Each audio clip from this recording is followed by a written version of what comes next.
Hey, this is Nicholas. Let's talk about the foot tie-in spleen channel.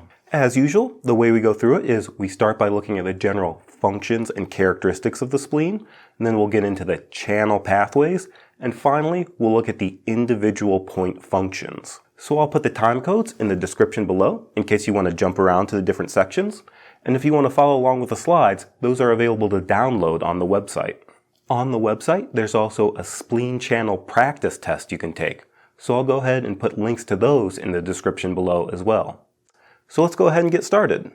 As always, we start by discussing the normal functions and characteristics of the spleen, because once we know what the normal functions of the spleen are, that will give some insight into what happens when things go wrong.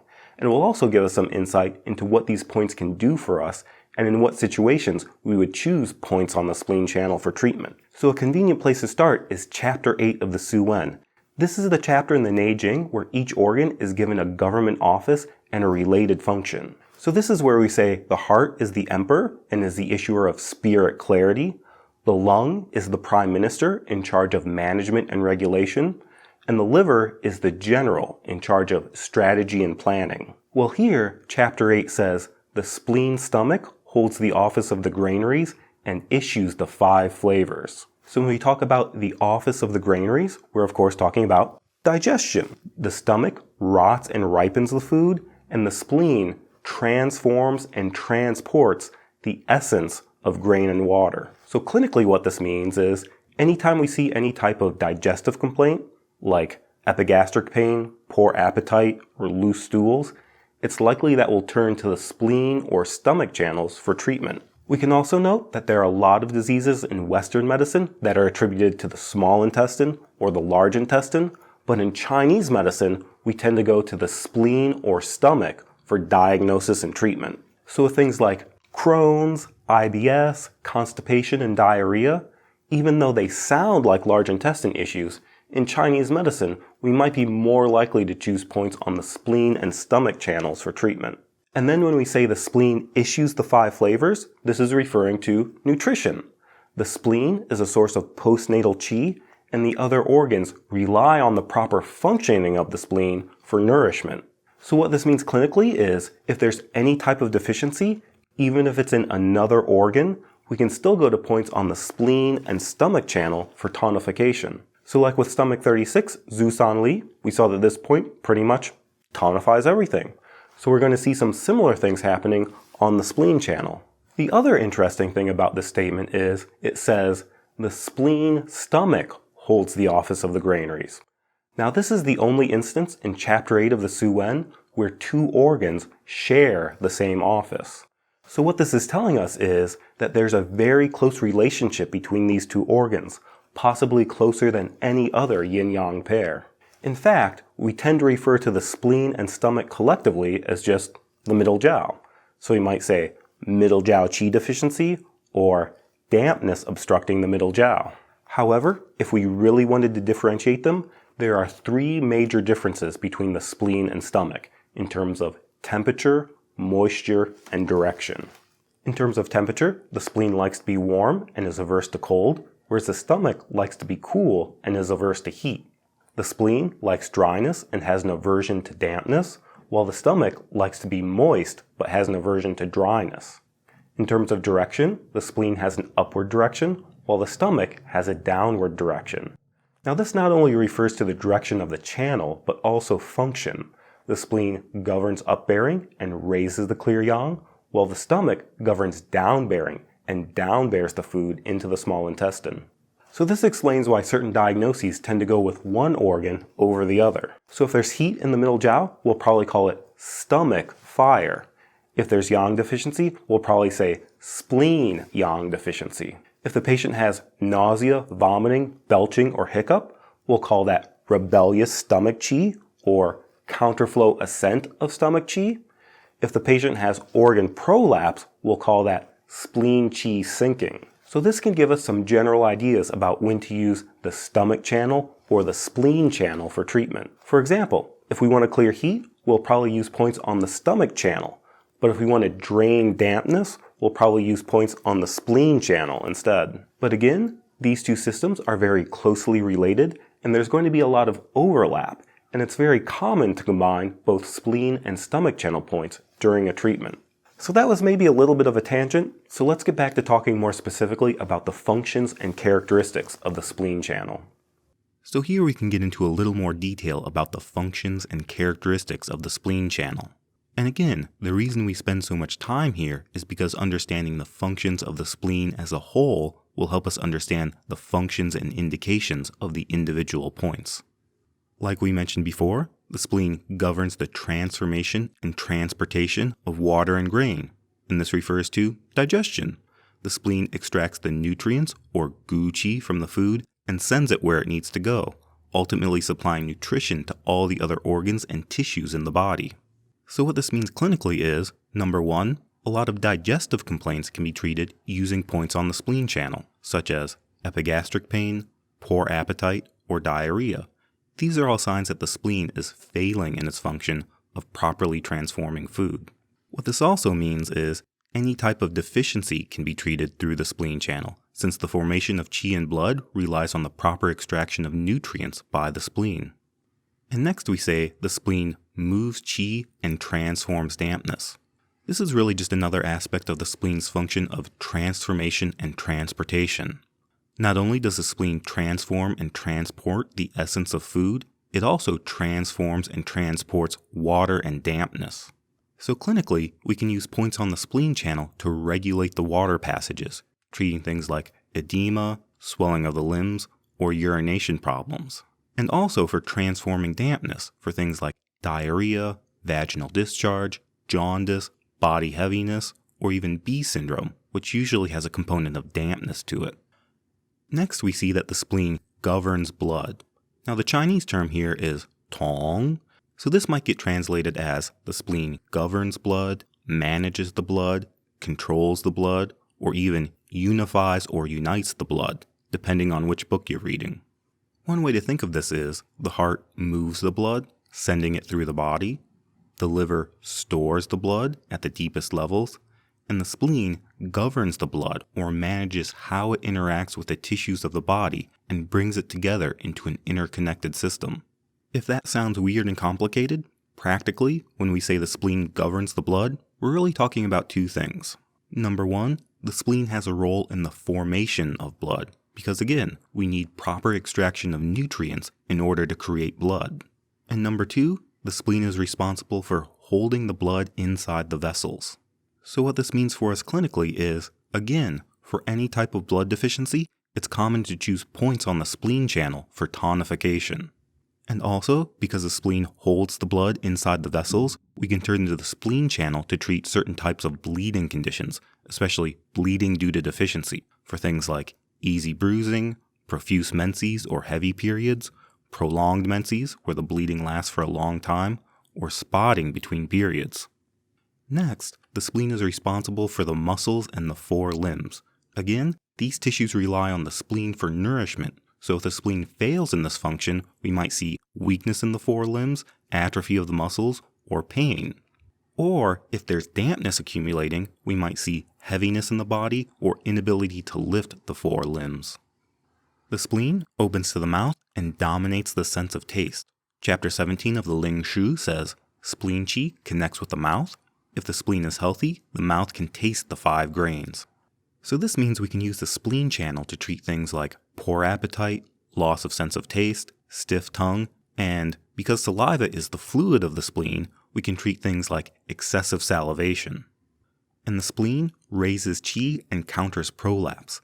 Like we said, the stomach has a downward direction, but the spleen has an upward direction. So we can use points on the spleen channel to treat certain sinking conditions, like uterine prolapse, rectal prolapse, hemorrhoids. Diarrhea can be considered a form of spleen qi sinking, as well as things like excessive bleeding during menstruation or frequent miscarriage. And another characteristic of the spleen is that it houses the yi, which is often translated as intellect or intent. Some people think of this as, just like you have to digest food, you have to digest your thoughts as well. And this is how random ideas form into organized thoughts.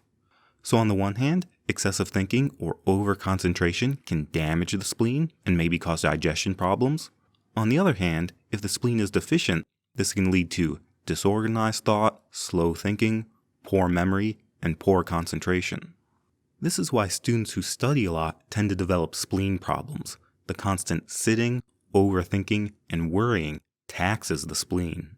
Next, we'll look at the channel pathways. Again, understanding the pathways of the channels can give us further understanding of point functions and why these points can do the things that they do. So we'll start with the primary channel. The channel begins at spleen 1. Remember, our linkage from the previous channel was this internal pathway from stomach 42 to spleen 1, so that's why the channel starts at spleen 1.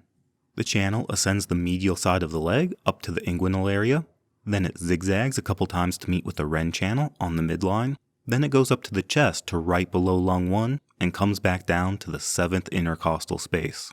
But what we really want to pay attention to are these internal pathways. Remember, each channel connects to its own organ and its yin-yang pair, so of course we have an internal pathway that connects to the spleen and the stomach.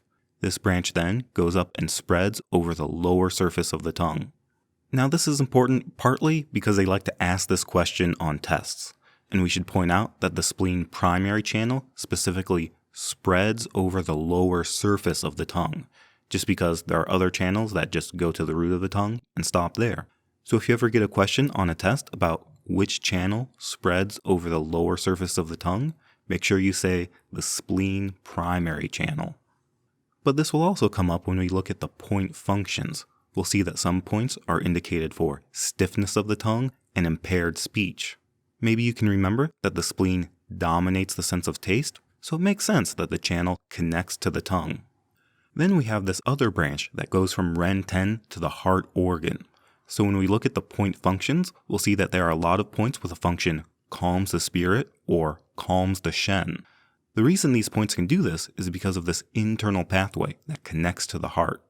In fact, there's a very common pattern we see in the clinic called spleen qi deficiency leading to heart blood deficiency, presenting with symptoms like palpitations, anxiety, and insomnia. So points on the spleen channel are going to be very useful for treating this pattern. And this branch is also the linkage to the next channel in the flow of qi. So when we look at the heart channel, we'll see that the heart channel begins in the heart organ. So this is how the qi gets from the spleen channel to the heart channel, through this branch. So when we look at the pathologies of the spleen channel, these should all make sense. Epigastric pain, abdominal distension, and loose stools are all signs that the spleen is failing in its digestive function or failing to transform and transport water and grain. Jaundice and heaviness in the body are signs of dampness, and the spleen is responsible for transforming dampness. Lassitude just means lack of energy or physical and mental fatigue, which is a sign of spleen qi deficiency. Stiffness and pain in the root of the tongue because the channel goes to the tongue, and then swelling and cold along the course of the channel. So next, we look at the low connecting channel. Remember, all low connecting channels start at the low connecting point, so the spleen low channel starts at spleen 4, and all low connecting channels connect to their yin-yang paired channel, so the spleen low channel connects to the stomach channel. The channel also ascends the leg and enters the abdomen, and along the way, it connects to the intestines and the stomach. And this is something to pay attention to because not a lot of low connecting channels enter organs. So clinically, the things we can treat with the low connecting channel have a lot to do with the stomach and intestines, things like stomach pain, intestinal pain, vomiting, and diarrhea. And remember, we said that the spleen and stomach are very closely related and have a lot of complementary functions. So spleen 4 can be very useful to balance out the upward direction of the spleen with the downward direction of the stomach. So that's why we say that spleen 4 harmonizes the middle jiao, because it's able to balance out these opposite directions. And that's what makes it useful in treating vomiting and diarrhea, especially if they're happening at the same time. So the deficiency symptoms should make sense. If there's deficiency, we might see water accumulation, poor nutrition, or poor digestion.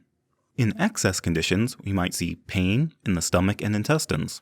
So when we see rebellious qi and vomiting listed here, that's referring to the stomach failing in its function of down-bearing the qi and down-bearing the food into the small intestine. So even though this is a stomach condition, we can treat it on the spleen channel because this is the low connecting point.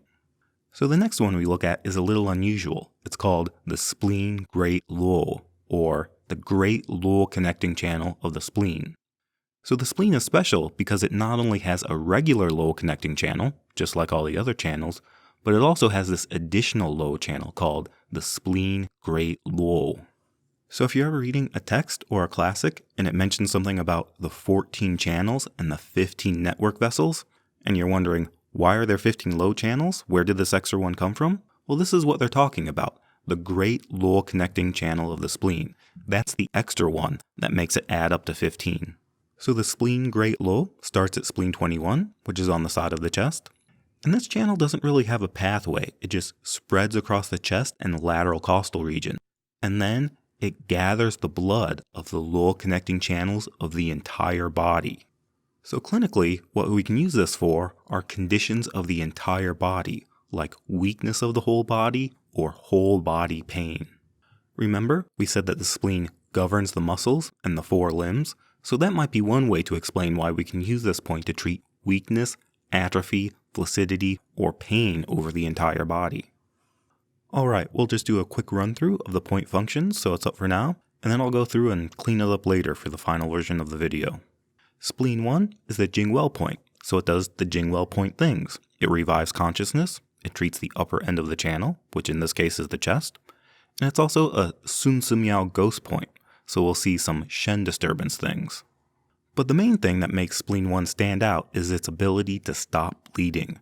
Remember, we said one of the functions of the spleen was holding the blood inside the vessels, so here we see Spleen 1 stops bleeding. Clinically, this point tends to be most commonly used for uterine bleeding for things like heavy menses, prolonged menses, or spotting between periods, especially when the bleeding is due to deficiency. But really, Spleen 1 can be used for bleeding anywhere in the body. Nosebleed, vomiting blood, blood in the urine, blood in the stool. If the bleeding is due to deficiency, use Moxa on Spleen 1. If the bleeding is due to excess, you can prick to bleed Spleen 1. Spleen 2 is the Ying Spring fire point, so it clears heat. If we combine this with the fact that the spleen is responsible for transforming dampness, then we can say that Spleen 2 is especially useful for damp heat. Spleen 3 is the Yuan source point, and on yin channels, Yuan source points tonify. So Spleen 3 tonifies the spleen. Also, remember that Shu stream points treat pain in the joints and heaviness in the body, so Spleen 3 is indicated for joint pain and heaviness in the body. Spleen 4 is the luo connecting point. Luo connecting points treat disorders of the yin-yang pair, which in this case is the stomach. They also treat disorders along the luo connecting channel, which in this case connects to the stomach and intestines. So that's why we say it harmonizes the middle jiao, because this point is harmonizing the upward movement of the spleen with the downward movement of the stomach, treating things like vomiting and diarrhea. Spleen 4 is also the master point of the Chongmai. The Chongmai is one of the 8 extraordinary channels. In women, the Chongmai begins in the uterus, and it's also known as the Sea of Blood. So that's why we see Spleen 4 treating gynecological disorders. Spleen 5 is the Jing River and Metal point. Remember, the spleen channel goes to the tongue, and Jing River points treat disorders manifesting as a change in the voice. So here we see Spleen 5 treating stiff tongue and impaired speech. Jing River points also treat disorders of the sinews and bones, so Spleen 5 benefits the sinews. Spleen 6 is one of the most commonly used acupuncture points. The name of this point is San Yin Jiao, meaning 3 yin intersection. This refers to the fact that it's a crossing point on the spleen, liver, and kidney channels. Since all of these channels have something to do with blood and yin in the lower jiao, this means Spleen 6 is a very good point for tonifying blood, tonifying yin, and regulating the lower jiao. In clinical practice, it's very common to combine Spleen 6 with Stomach 36 in a treatment, since both of these points pretty much tonify everything. And then, remember the spleen channel goes to the heart, so Spleen 6 also has an action of calming the Shen, especially for Shen problems due to blood deficiency. Then, we should also point out that Spleen 6 is contraindicated during pregnancy because it has a strong opening and moving effect on the lower jiao. So Spleen 6 joins other points we've learned so far that are contraindicated in pregnancy, like LI4 and Stomach 12. Spleen 7, honestly, isn't very interesting. It doesn't have a category, so it isn't always used very commonly. If we wanted to point something out, we could say that the name of this point is Dripping Valley, and it can be used for water retention and urination problems. Spleen 8 is the She cleft point. Remember, She cleft points treat acute conditions and pain. Also remember that on yin channels, She cleft points have an additional function of treating blood disorders, meaning blood stagnation and or bleeding. So if you put those two together, spleen 8 invigorates blood and it treats pain. So it's the #1 point for treating painful cramps during menses. This is a fairly common complaint in the clinic, and I feel like spleen 8 is a point that students often forget about. So remember, spleen 8 is the She cleft point, and it's good for painful period cramps. Spleen 9 is the He, Si, and water point, and its main functions are regulating water and transforming dampness. So spleen 9, remember water and dampness. Spleen 10 is called Shui Hai, Sea of Blood, so it has a strong effect on the blood. Its two main actions in this regard are invigorating blood and clearing blood heat. And with these functions, it has two main areas of application. Number 1 is gynecological disorders. So spleen 10 is good for any menstruation problem due to heat in the blood or blood stagnation, like excessive bleeding, bleeding with clots, painful menses, late menses, or amenorrhea. Number 2 is dermatological conditions due to heat in the blood. Rash, itchy skin, eczema, itchy genitals. In fact, it's common to combine spleen 10 with another point we learned for skin disorders, Li11. After that, it gets a little controversial. Does spleen 10 tonify blood as well? Well, some people say no, it's only for blood heat and blood stagnation, and some people say yes. Machiocha is one that insists that spleen 10 does in fact tonify blood, and he provides at least one classical reference to support that. But then, when you go and look through Machiocha's points prescriptions for the different types of blood deficiency, spleen 10 never really shows up. Now, some people try to explain this away by saying that in order to generate new blood, you have to first move out the old blood. So that's how they say that spleen 10 works. It invigorates blood to move out the old blood to make room for the new blood. And that's how we can say that this point tonifies blood. So in terms of tonifying blood, maybe it does, maybe it doesn't. But I would say clinically, if you're treating blood deficiency, you're much more likely to see points like spleen 6 and stomach 36 being used to tonify blood. And then, in terms of stopping bleeding, two major causes of bleeding are blood stagnation and blood heat. So certainly by invigorating blood and clearing heat, spleen 10 can stop bleeding. But does spleen 10 stop bleeding due to deficiency? Again, Machiocha at least says yes. So some people will say that spleen 10 treats all disorders of the blood stagnation, blood heat, blood deficiency, and bleeding. But others will say that its principal use is really more for the first two, blood stagnation and blood heat. And then, something we commonly see, as we get closer to the trunk, the points get a lot less interesting. Spleen 11 is on the upper thigh, so it's good for the lower jowl. Spleen 12 is in the lower jowl, so it's good for the lower jowl. Spleen 13 is in the inguinal crease, so it's good for hernia. Spleen 14 is on the lower abdomen, so it's good for the lower jowl. Spleen 15 is a more interesting one. It's called Da Hung, Great Horizontal, because it's level with the umbilicus.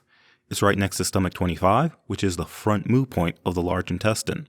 So both stomach 25 and spleen 15 are good for regulating the intestines, treating both diarrhea and constipation. If we wanted to differentiate them, Deadman says that stomach 25 is better for diarrhea and spleen 15 is better for constipation. Now, I don't really know why this is. To me, it seems like it should be the other way around, but that's what he says.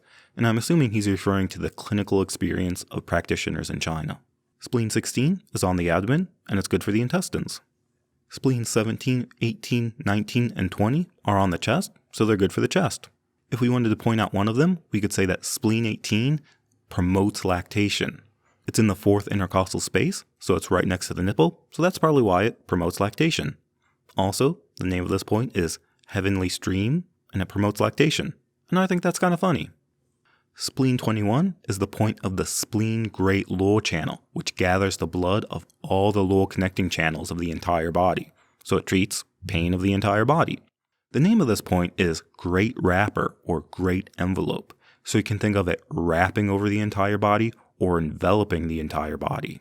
So let's do a quick review. Spleen 1 stops bleeding. Spleen 2 is the yin spring fire point, so it clears heat, especially damp heat.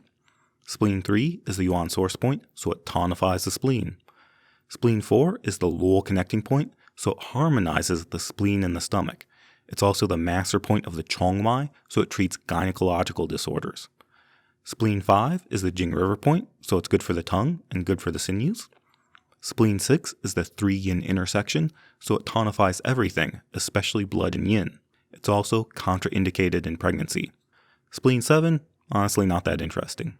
Spleen 8 is the Shi cleft point, and it's good for menstrual cramps. Spleen 9 is the water point. It's good for water accumulation and dampness. Spleen 10 is Shui Hai, sea of blood. It invigorates blood, clears blood heat, and it's good for the skin. Spleen 15 is on top of the intestines, so it's good for the large intestine. Spleen 21 is the great wrapper and treats pain in the entire body.